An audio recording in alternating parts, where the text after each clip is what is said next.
ជាអ្វីនឹងគ្នាគ្រប់ពេលឃើញពុំញីស្និទ្ធគេធ្វើឲ្យបងប្រច័ណ្ឌដឹងថាខ្លួនមិនអាចប្រកាន់ព្រោះយើងទាំងពីរត្រឹមតែជាមិត្តល្អតែបងមិនអាចហាមចិត្តមួយនេះបានគ្រប់ពេលចង់ក្បែរប្រាណតែក៏យ៉ាងមិនដែលដឹងបង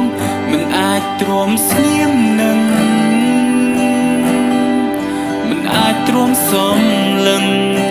ឃើញអូនស្និទ្ធស្នាលគេ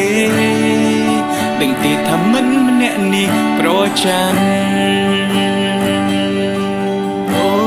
ហូអូ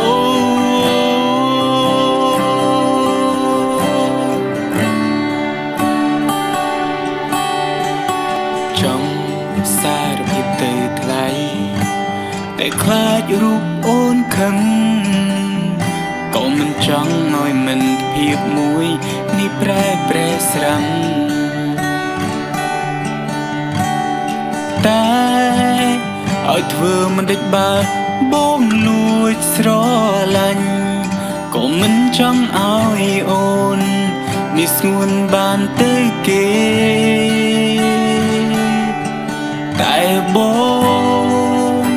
មិនអាចហាមចិត្តមួយនេះបានគ្រប់ពេលចង់ក្បែរប្រាណ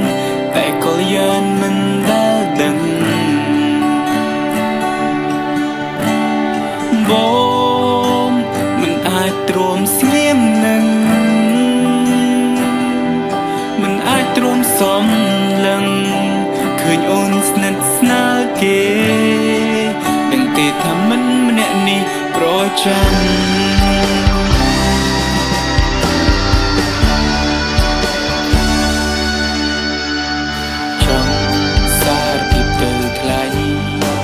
តែខ្លាចរូបអូនខឹងក៏មិនចង់ឲ្យមិនភាពមួយនេះប្រែស្រាំតែឲ្យធ្វើមិនដេចបើបងលួចស្រឡាញ់ក៏មិនចង់ឲ្យអូនមានស្ងួនបានទៅគេ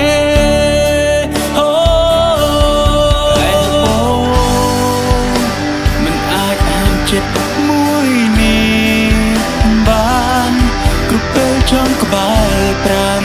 តែក៏យ៉ាងមិនដែលដឹងបងមិនអាចទ្រាំស្ងៀមនឹង